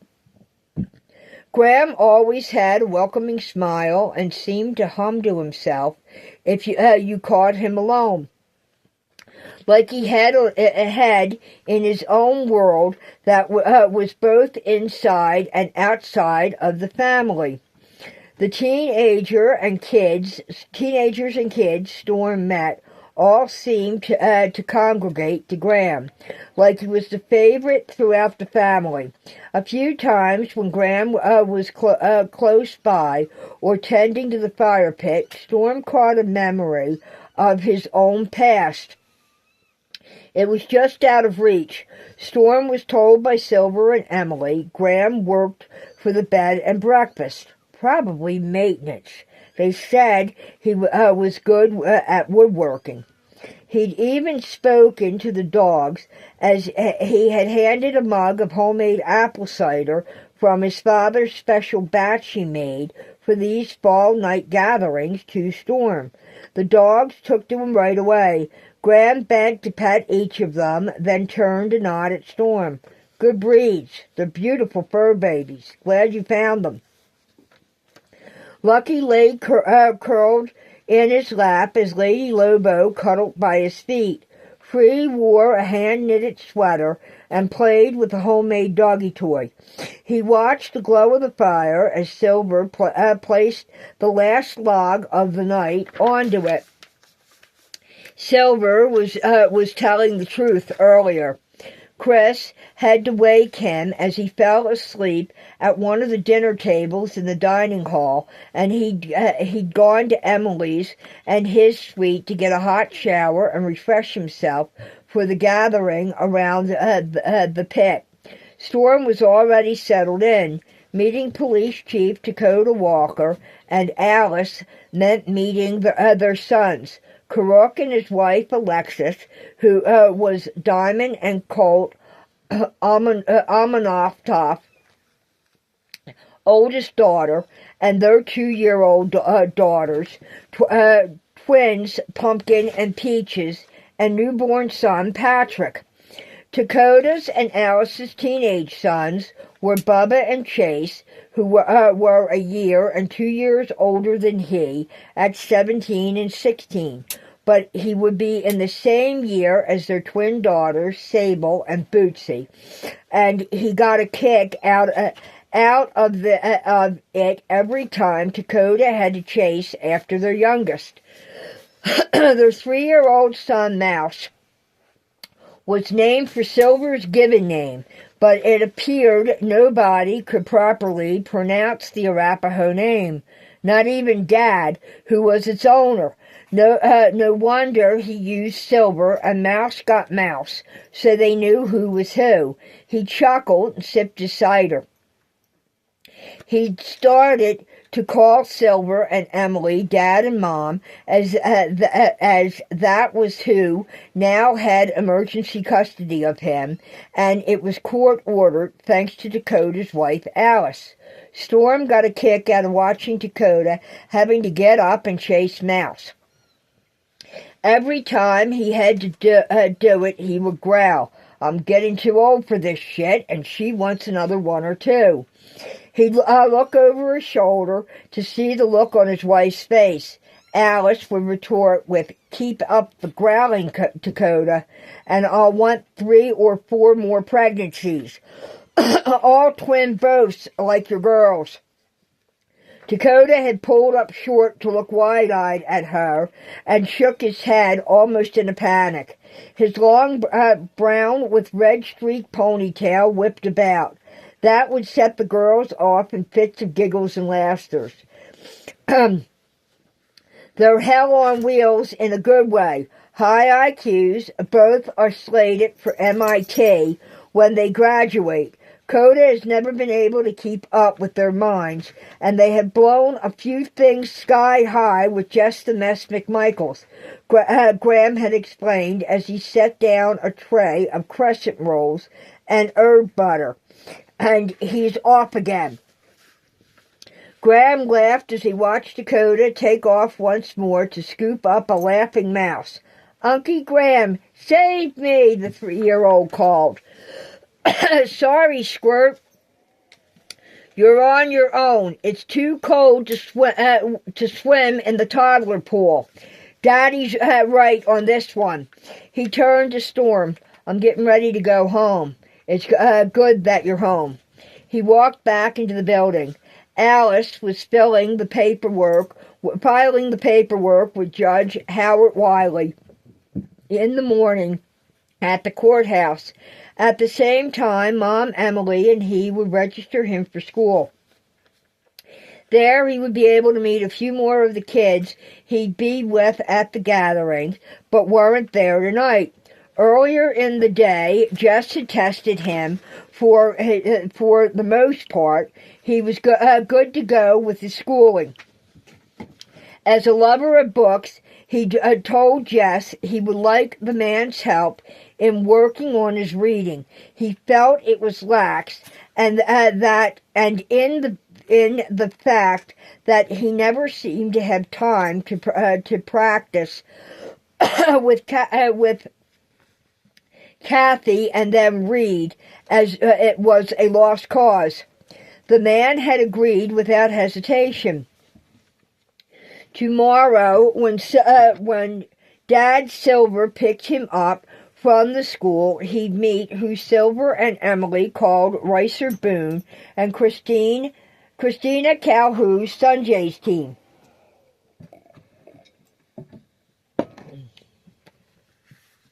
Storm scratched Lucky behind the ear. "Tomorrow you 3 go with Dad Silver to the auto shop. You'll get to meet 2 really nice dogs. Dad says Miss Bella is up in years, both in human and dog, so don't bug her too much. She's Getty's girl. Romeo's boy, Runt, is a big baby, so he'll play with you, and there's a kitten named Ratchet, who was just adopted by Christina from Kimmy and Ollie, but needs to live at the shop because LeBoo, her husband, is allergic to cats. So, you guys do me a favor. You all be nice to her, or I'll tell the king cats on you." "I'm sure they'll be fine with her. They were really well behaved when they met the group of cats here. By the way, a group of cats the girls looked up in our library here at the inn, and they are called a cloister." Emily set down a tray of cookies Chris had baked. Ratchet is a tiny orange and white tabby with black-tipped ears. The girls found her huddled by Kimmy's dad's car when they came out of the theater a week ago after play practice. She's cute, Silver said. But when they tried to bring her into Mystic Moments, Merlin, now say that 10 times fast, Storm, he chuckled. He wasn't having it. That's because it's a one-cat shop, and he is the one cat and its king. Emily sat next to Silver. Grouchy old cat that he is. You may remember him as a white kitten, Storm. You used to bring him string and yarn balls to play with. Although, Silver added, if Queenie or Mercury stopped by after a visit to Rain and have Terminator and T3 with them, he's pretty cordial. Who? Silver asked as he took a cookie and bit into it. Oh, I forgot. You don't know these folks yet.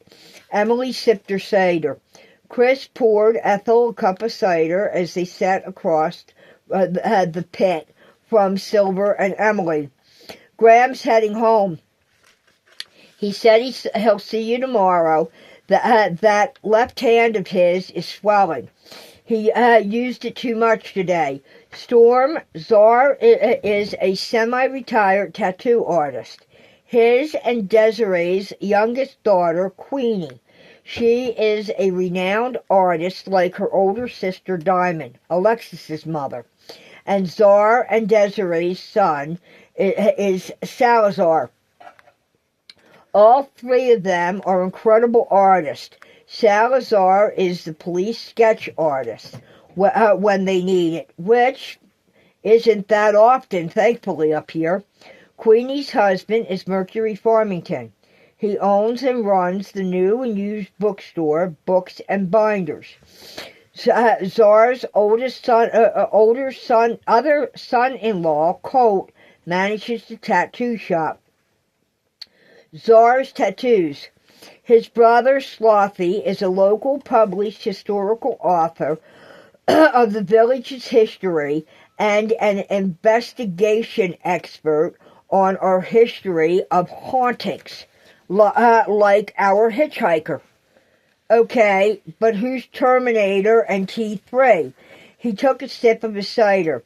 Czar's late wife, Desiree, found a black kitten in a sack by the canal several years ago. This ass had prepared the sack with rocks to drown the kitten. She rescued it, and Czar, you'll meet part of the Khrushchev family tomorrow. Czar, who is 6'10" and over 300 pounds, and his little brother, by less than 10 months, Rasputin, who's even bigger, and Chris named them the big bad ass Russian bookends as teenagers. Ethel explained. Drug that guy into Dakota's office, where the detectives, our son Jim and his partner Richie Allman, charged him with animal cruelty and several other charges. She sipped her cider. They got the conviction, and Desiree kept the kitten, Terminator, named for one of her favorite movies. He weighs in at least 25 pounds, has fish hooks for claws, and a set of fangs a puma would be proud of, she smiled. Silver picked up his cup to drink. He has a lady friend, T3, who is a lot smaller than him, but just as black. They are the bookstore cats. We've known Czar and Rasputin since junior high school. Our ladies longer than that. They've known them since the brothers first moved here as toddlers. They served all over the world, including the First Gulf War and in Germany when the wall came down and Putin's butt was kicked out of the KGB apartment when they fell. Though two of the military men who escorted his ass out of the villa the agency held and personally put his ass on the plane, Rasp even secured his seatbelt for the flight to Russia. He gave an affirmed nod. They served like the rest of us. All of us served. And as massive of men as they are, they have a love for any animal. You hurt one, they will hurt you.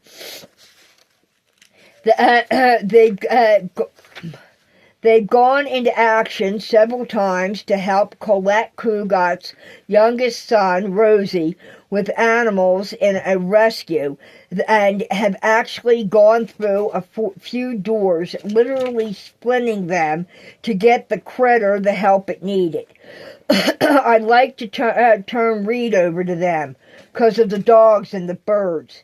There's been cats he used as bait. Storm wiped a tear. Emily put an arm around her. Dakota made the call. There's a raid planned. The Philadelphia SPCA is prepared. Don't you worry, hon. They'll take care of it, and Chris here is ready to take on the birds. He has separate facilities and confined homes. The dogs, Stevie's range is involved in that. He, Daniel, and Jonathan are ready for them and any other critters that may be involved. As for Merlin, he's big, Emily smiled. But even in his harness, a dog harness, I might add, she shook her head. Terminator is enormous, yet very gentle, and his best friend is your grand's Merlin.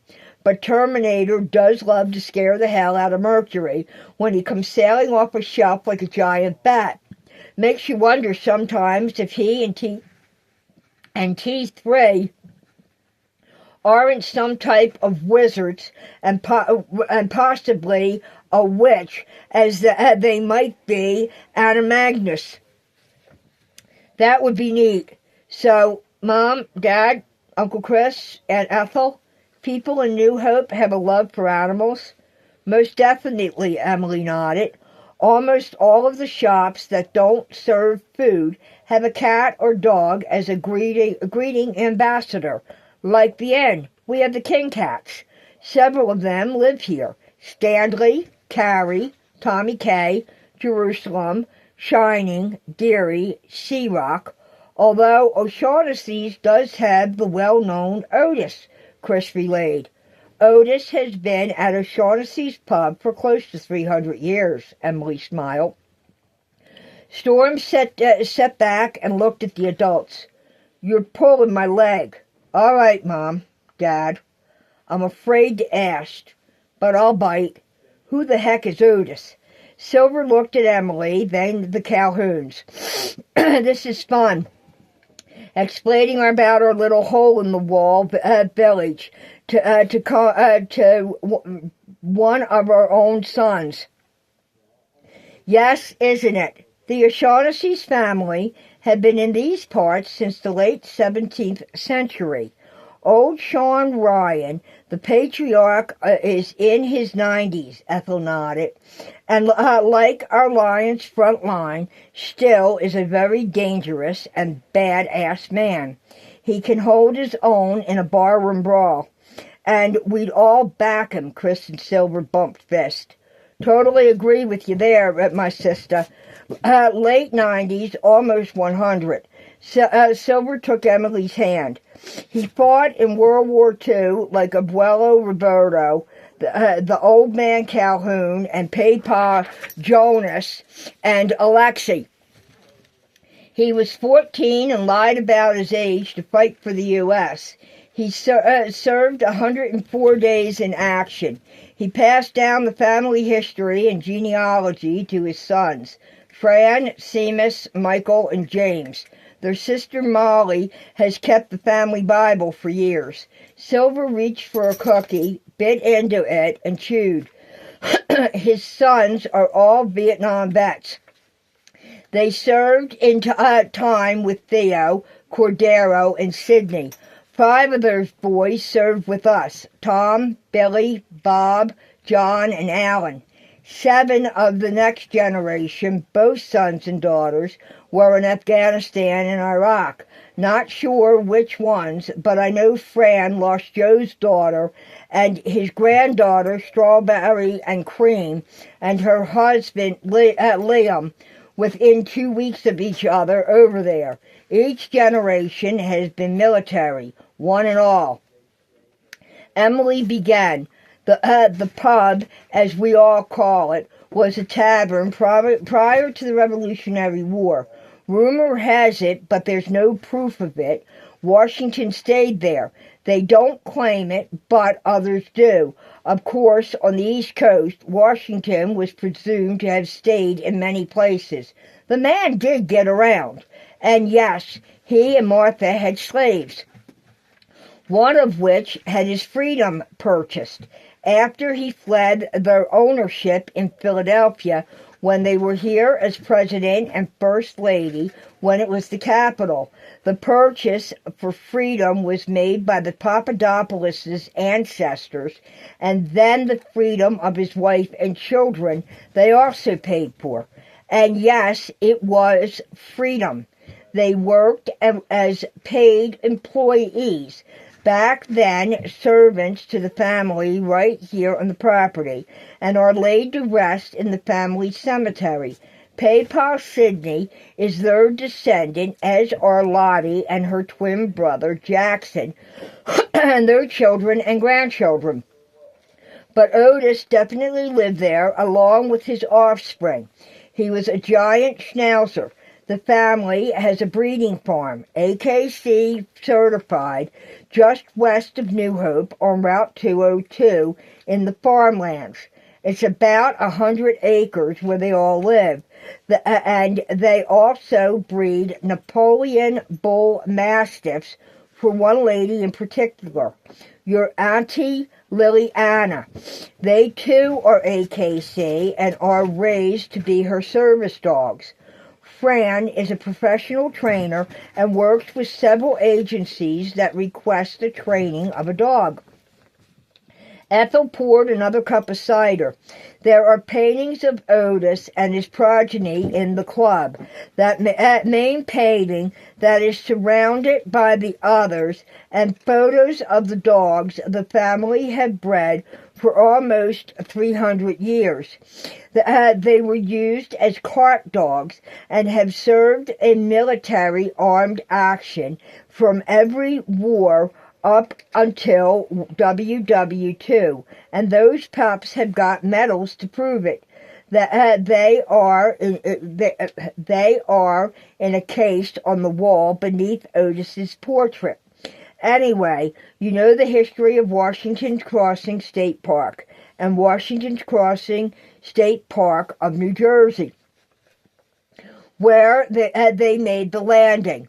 That General George Washington crossed the Delaware Bridge in longboats, also known as Durham boats, and other smaller crafts to attack the British and Hessian Army in New Jersey on the early morning, the day after Christmas, to reach Trenton.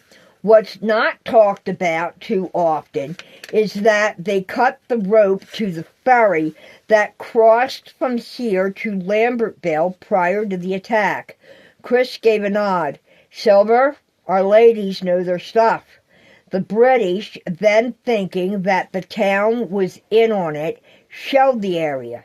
There are still unexploded artillery lodged in some of the old surviving buildings yet to this day. The pub building is one of them. Poor old Otis died a few days after the shelling stopped. Emily sighed. He was up in years by that time, but some say the cause of the fright from the shelling was what caused his death. His ghost is known to lean on people, to brush up against them, to drink folks' beers, and knock glasses over for the ice. She chuckled. He specially loves to trip Peekaboo and her sister, the light Strawberry and Cream, and her daughter, Hide and Seek. and really messes with Polka Dot and her daughter, Brittany. Dottie is married to Shekel Shamal, and wait, the Shekel Shamal? The owner of Shamal Technologies Software Incorporated, the fifth largest software company that created the Alpha and Omega Triton program that translates and speaks for people with verbal disabilities, one of the two leading companies who Microsoft fears. He's located here in New Hope.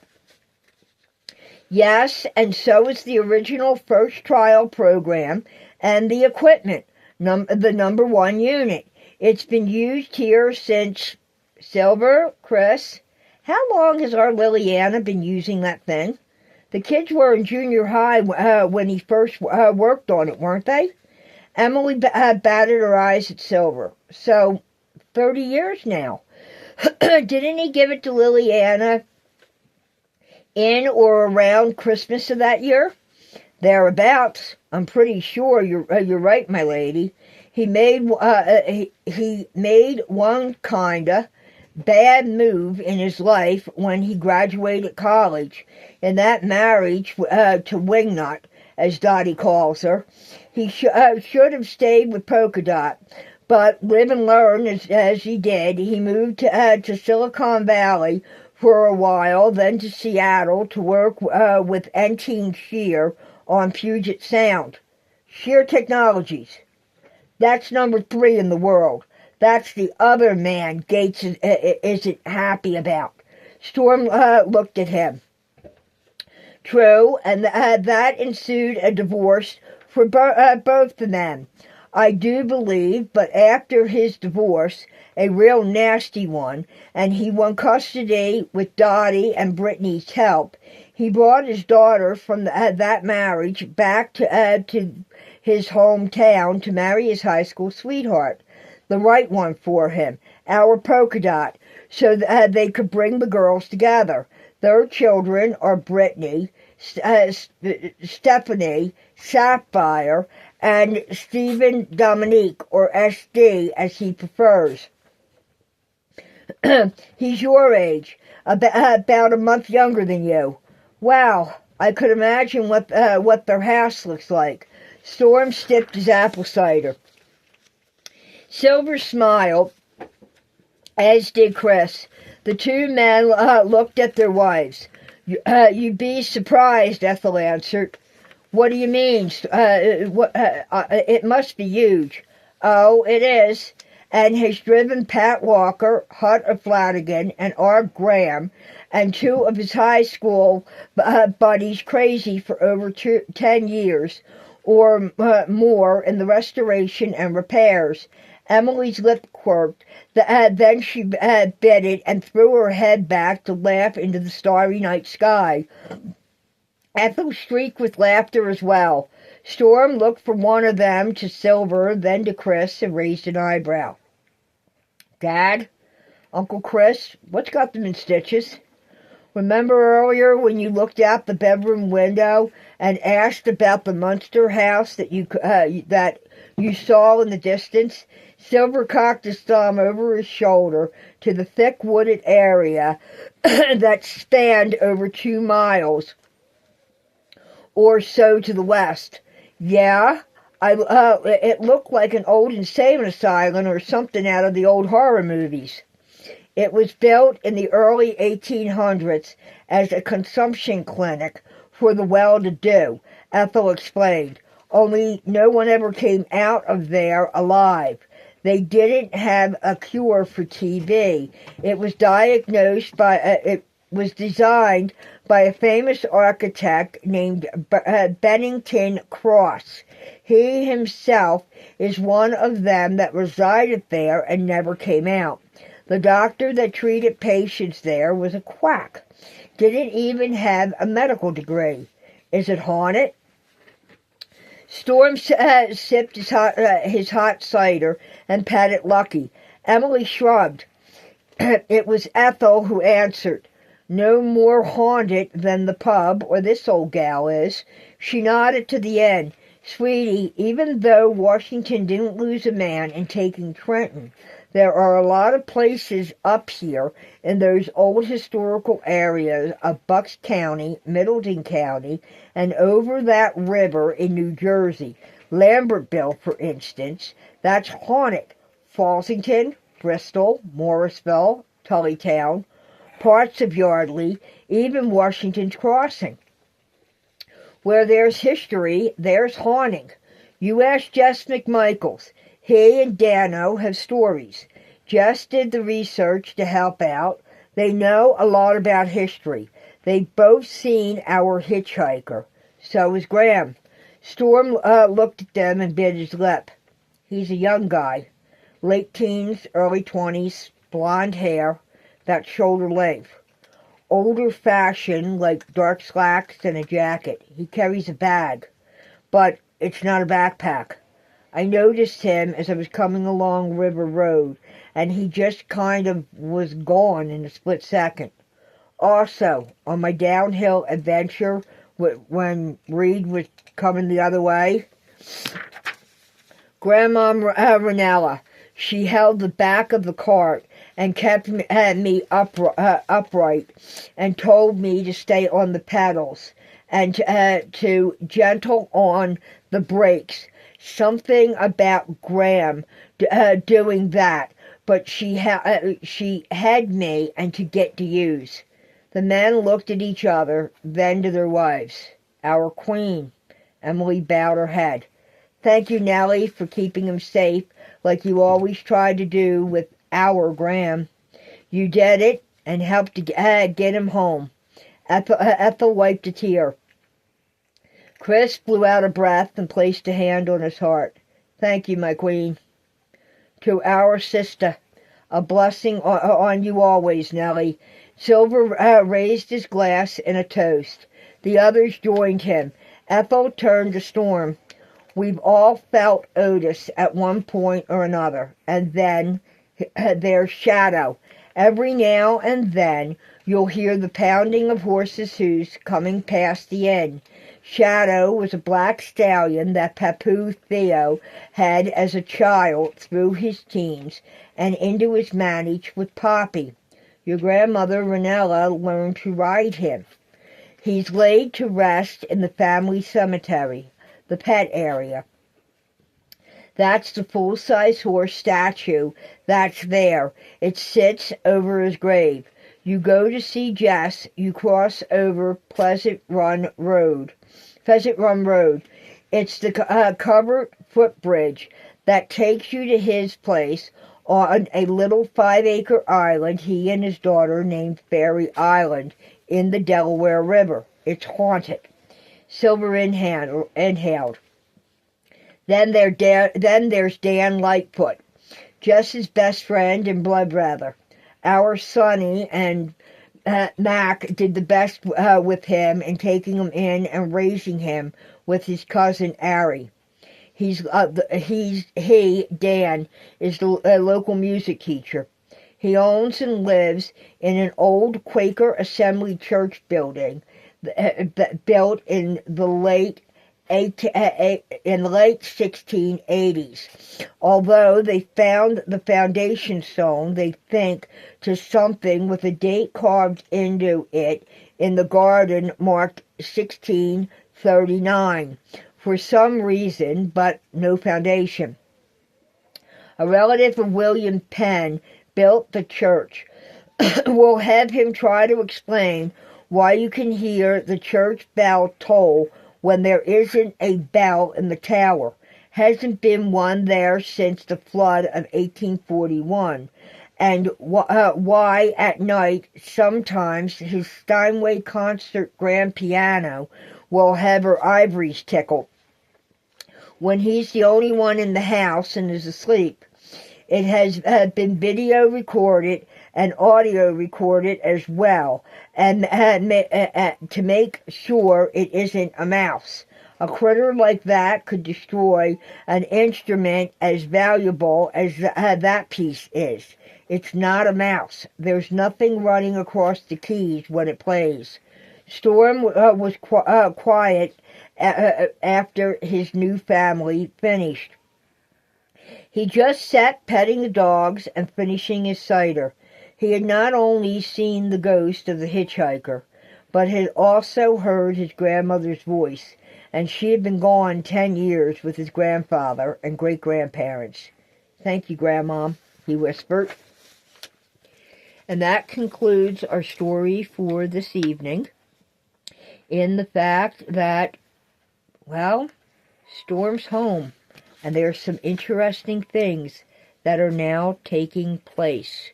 He knows of the hauntings. He's been visited and protected by his grandmother. We will see soon what occurs as this story continues.